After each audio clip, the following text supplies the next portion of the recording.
데살로니가 교회는 바울이 2차 전도 여행 중에 세운 교회입니다. 빌립보에서 바울을 박해하는 사람들을 피하여 도망하다가 빌립보에 이르렀습니다. 그리고 거기에 회당에서 하나님의 복음을 전하기 시작했죠.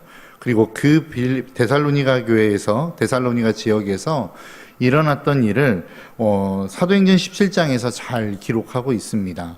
사도행전 17장 2절에 보니까 뭐라고 말씀하냐면, 바울이 자기의 관례대로 그들에게 들어가서 새 안식일에 성경을 가지고 강론함에 뜻을 풀어 그리스도가 해를 받고 죽은 자 가운데서 다시 살아나야 할 것을 증언하고 이르되, 내가 너희에게 전하는 이 예수가 곧 그리스도라 하니. 그러니까 회당에 들어가서 예수 그리스도의 복음을 전했습니다. 너희들이 그렇게 박해했고 십자가에 달아 죽인 예수, 그가 그리스도다, 그가 구원자다, 그가 메시아다 라고 하는 것들을 가르쳤다라는 것이죠.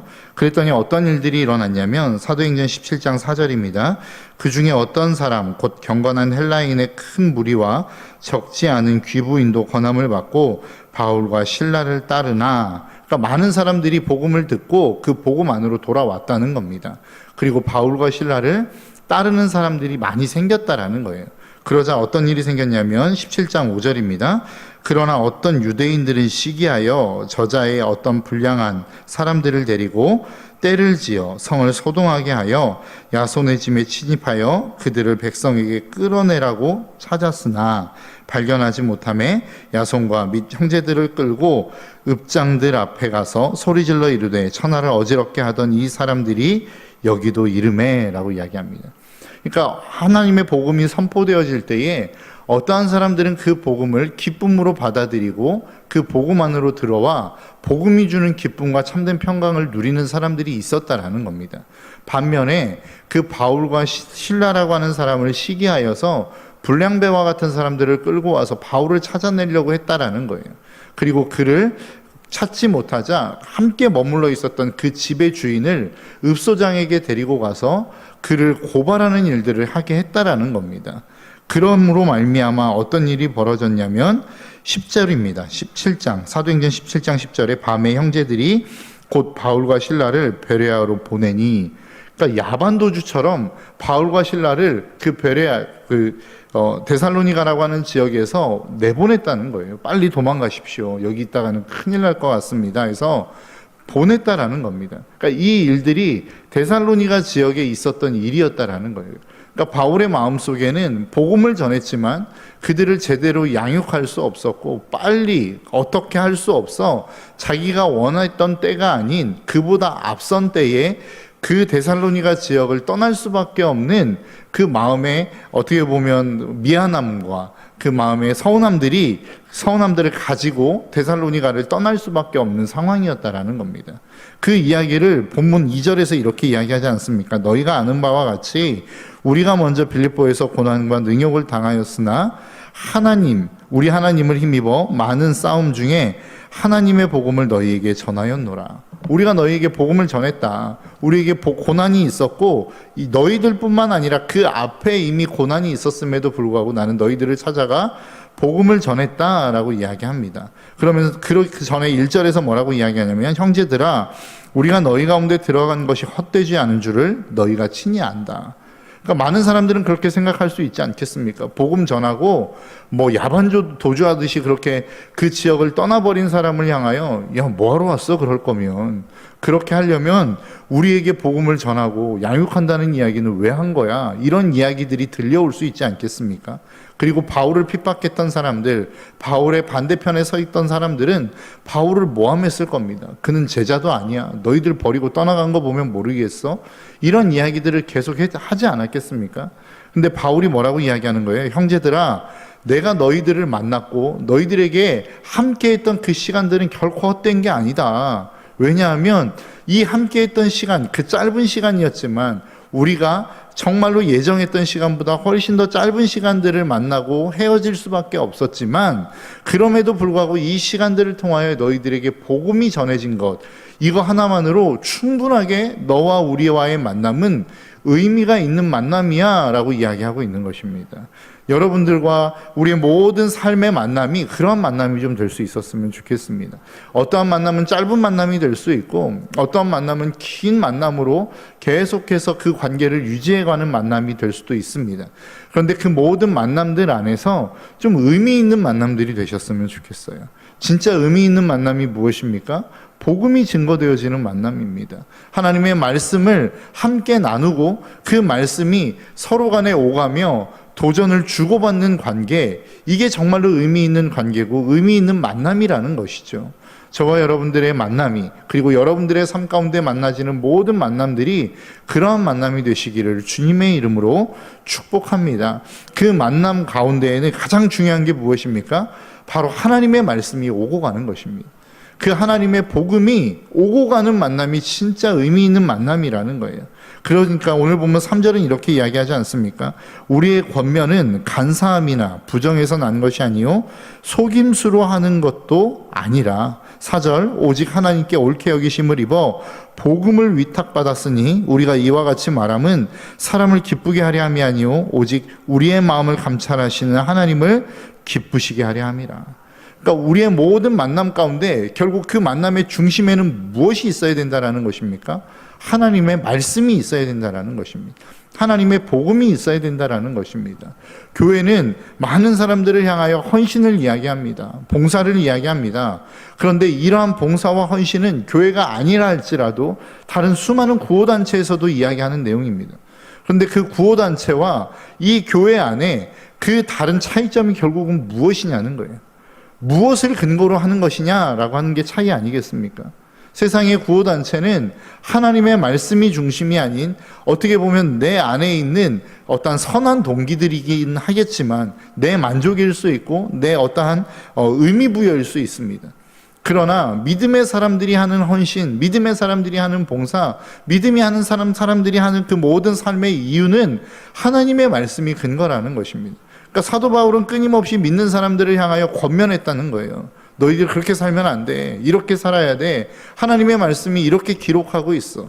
그러니까 너희의 삶은 이렇게 살아야 되는 거야 라고 끊임없이 권면했다는 거예요. 그 권면 가운데는 좋은 말만 있었겠습니까? 여러분 한번 생각해 보십시오. 인간이라고 하는 존재가 이미 기본적으로 태어날 때부터 죄성을 가지고 태어나는 사람들입니다. 그래서 히브리서는 뭐라고 이야기합니까? 의인은 없나니 하나도 없다. 로마서에서 이야기하는 것 아니겠습니까? 이 세상에 의인은 아무도 없습니다. 모두가 다 죄인입니다. 그 죄인이 가지고 나아가고자 하는 방향 자체가 죄성을 향하여 나아가는 것 아닙니까? 그러니까 하나님의 말씀에 비추어 볼 때 내가 원하는 방향은 언제나 늘 하나님의 말씀과 대치될 수밖에 없는 것입니다. 그러니까 하나님의 말씀을 권면하고 가르치다 보면 그 말이 늘 좋은 말만 나올 수 있는 게 아니라는 거예요. 너 잘못했어. 너 그렇게 가면 죽어. 너 그렇게 가면 반드시 하나님의 진노가 임해.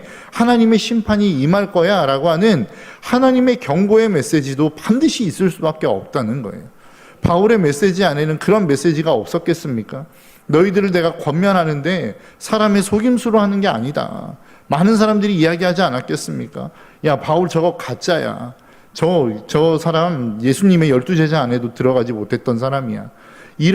늘 그러한 이야기들이 바울을 뒤따라 다녔다는 거예요. 근데 바울이 끊임없이 이야기하는 게 무엇입니까? 나는 내가 하는 권면들, 내가 전하는 복음은 사람에게서 난 게 아니다. 하나님으로부터 온 것이다. 그래서 내가 너희들의 복음을 전할 때에 너희들이 기분 나쁘게 들을 수 있는 부분들이 분명히 있을 수 있다. 그러나 그럼에도 불구하고 이 복음은 내가 사람에게 영광을 구하기 위한 것이 아니라 하나님의 영광을 위해서 내가 너희들에게 권면하는 것이고 이 복음을 증거하는 거야 라고 바울은 끊임없이 자기 스스로를 변론했다라는 사실을 잊지 않으셨으면 좋겠습니다. 근데 저도 이러한 쓴소리들을 하게 될 때 그런 상황들이 생기게 되면 그런 생각들을 하게 되는 것 같습니다. 야, 이게 진짜 하나님이 나에게 전하라고 하는 말씀인가? 아니면 내가 지금 오지랖 부리고 있는 것 아닌가? 내 마음 시원하자고, 내 마음 좋자고 그냥 내 마음속에 있는 불만이나 불평들을 질러내는 것 아닌가? 이런 생각들을 할 때가 참 많이 있습니다. 그런데 한 유튜브 채널을 보다 보니까 한석준이라고 하는 사람을 여러분 아십니까? 아나운서였는데 지금은 이제 강연도 하고 유튜브 채널을 운영하는 사람이 있어요. 그 사람이 한 강연에 나와서 내가 정말로 하는 이야기, 다른 사람을 향하여 하는 이 쓴소리가 진짜 조언인지 아니면 오지랖인지를 자기 스스로가 구분하는 방법을 찾았다는 거예요. 근데 그것이 무엇이냐면 조언을 하고 나면 자기의 마음이 아프다는 겁니다. 근데 오지랖은 내가 어떤 오지랖을 떨 때 그 이야기를 탁 던지고 나면 내 마음이 시원하다는 거예요. 여러분, 오지랖과 조언의 차이를 아시겠습니까? 바울이 이야기하는 권면과 내가 속 시원하기 위해서 내 이야기를 하는 것의 차이를 여러분 아시겠습니까? 내가 누군가를 위해서 쓴소리를 해요. 그런데 이 쓴소리 자체가 하는 것 자체도 쉽지 않고 그것을 받아들이는 사람의 마음 역시도 좋지 않은 걸 우리는 알면서 그 쓴소리를 한단 말이죠.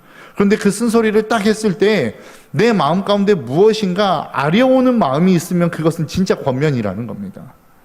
그런데 내가 어떠한 쓴소리를 딱 했는데 이 아린 마음은 하나도 없이 그냥 내 마음만 시원한 거예요. 아, 내가 할 말 했다.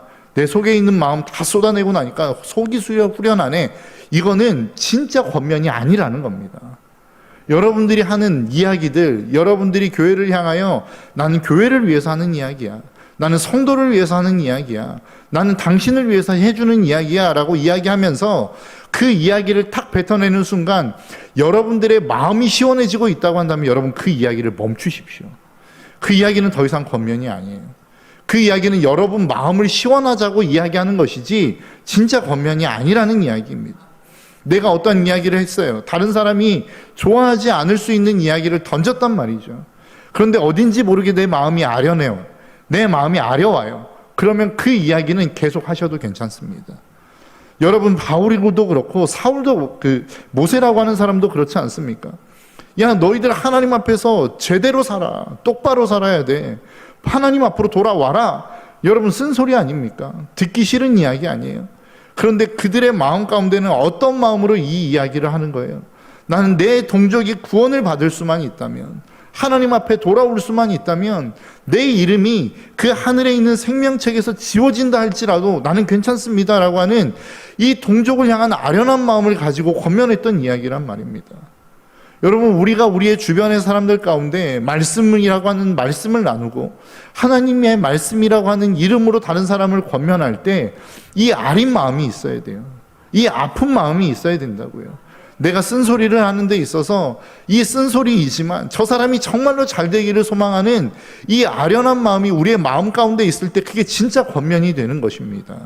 여러분, 사람은 영적인 존재이기에 다 알아요. 저 사람이 무슨 마음으로 이 이야기를 하고 있는지, 자기 자신을 위해서 하는지 다른 사람을 위해서 하는 이야기인지 다 압니다. 여러분, 여러분들의 마음 가운데 정말로 이 교회를 반드시 세우고자 하는 마음이 있어 누군가에게 쓴소리를 해야 된다고 한다면 여러분들의 마음을 한번 점검해 보십시오. 이 이야기를 통해서 정말로 내 마음이 아려오는지, 내 마음이 아파오는지, 아니면 이 이야기를 하고 났더니 내가 속이 시원해서 이제 속이 뻥 뚫리는 것 같은 느낌이 드는 것인지, 여러분들의 속만 시원하고 여러분들의 마음이 뚫리는 느낌이라면 여러분 그 말을 멈추셔야 됩니다. 그럼에도 불구하고 내가 이 이야기를 했는데 어딘지 모르게 아픈 마음이 있고 계속해서 기도해야겠다는 생각이 든다면 여러분 그 이야기는 하셔도 괜찮아요. 사도 바울은 그런 이야기를 하고 있는 것입니다. 나는 사람의 영광을 구하는 사람이 아니다. 나는 하나님의 영광을 구하는 사람이다. 나는 너희들이 하나님 앞에서 제대로 섰으면 좋겠기에 이 이야기를 하고 있는 거야 라고 하는 그 아린 마음을 가지고 지금 권면하고 있다라고 자기 스스로를 지금 변론하고 있는 것 아니겠습니까? 여러분, 우리의 교회가 그러한 교회가 된다면, 우리의 한마디 한마디가 이것들을 점검하며 내뱉는 말이 된다고 한다면 여러분, 우리 교회가 얼마나 아름다워지겠습니까? 얼마나 귀한 교회가 되어지겠습니까? 여러분, 이러한 귀한 교회를 만들어갈 수 있는 저와 여러분들의 삶이 되시기를 주님의 이름으로 축복합니다. 또 한 가지 사도 바울이 이 데살로니가 교회를 향하여 간구하는 한 가지는 무엇이냐면 12절입니다. 이는 너희를 부르사 자기 나라와 영광에 이르게 하시는 하나님께 합당히 행하게 하려 함이라. 여러분, 사도 바울은 복음을 전하는 자였습니다. 그 복음을 전하면서 뭐라고 이야기하냐면 7절에 우리는 그리스도의 사도로서 마땅히 권위를 주장할 수 있으나 도리어 너희 가운데서 유순한 자가 되어 유모가 자기 자녀를 기름같이 하였다라고 이야기하지 않습니까? 그러니까 사도 바울은 권위가 있는 사람이에요. 사도로서 어떤 권위를 가지고 자기의 권위를 주장할 수 있는 사람이었단 말입니다. 그럼에도 불구하고 그 권위를 내세우지 않았어요. 자기의 일을 가지고 일을 하면서 복음을 전하는 일, 자기의 직업을 가지고 복음을 전하는 사역을 감당했던 사람이었다라는 것입니다. 그렇게 했던 이유가 뭐예요? 오늘 보면 10절에서 이렇게 이야기합니다. 우리가 너희 믿는 자들을 향하여 어떻게 거룩하고 옳고 흠없이 행하였는지에 대하여 너희가 증인이요 라고 이야기합니다.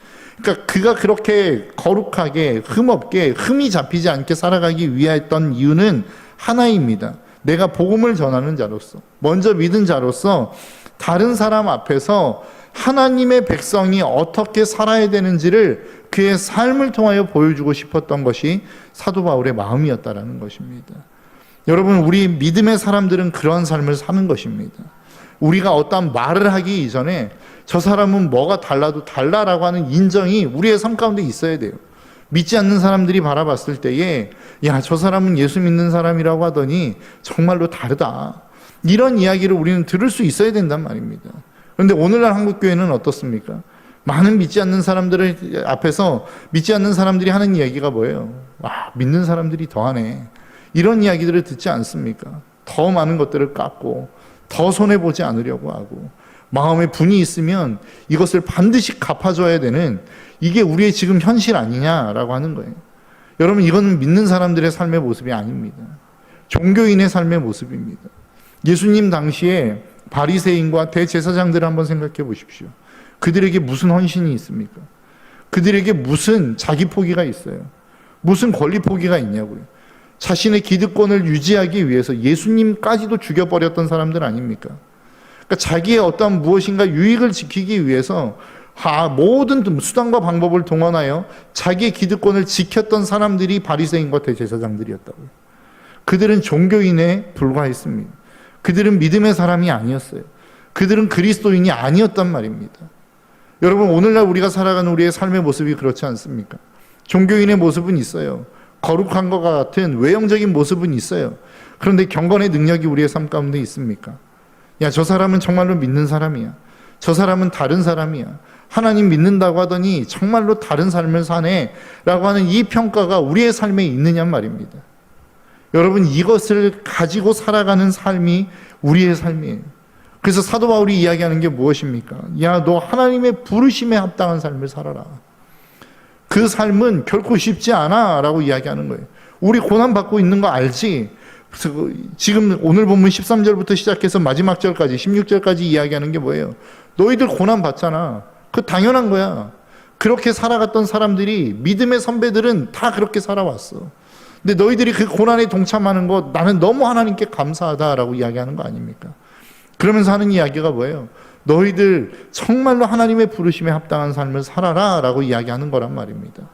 여러분, 오늘 이 아침 우리의 삶 속에 내가 이제 정말로 하나님의 부르심에 합당한 삶을 살겠습니다라고 결단하는 이 아침이 되시는 귀한 시간 되시기를 주님의 이름으로 축복합니다. 하나님의 부르심에 합당한 삶을 살아간다는 것, 여러분, 결코 쉽지 않습니다.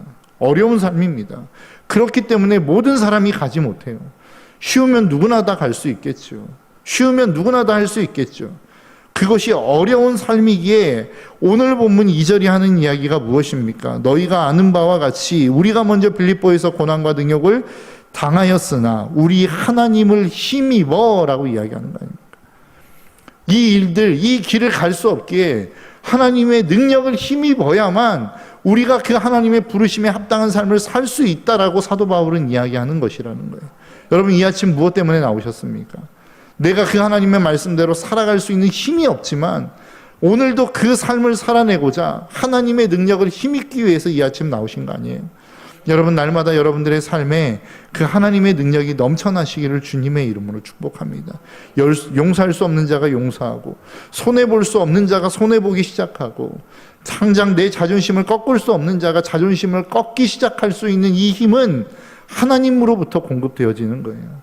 저와 여러분들의 삶이 그런 삶이 되시기를 주님의 이름으로 축복합니다. 기도하겠습니다.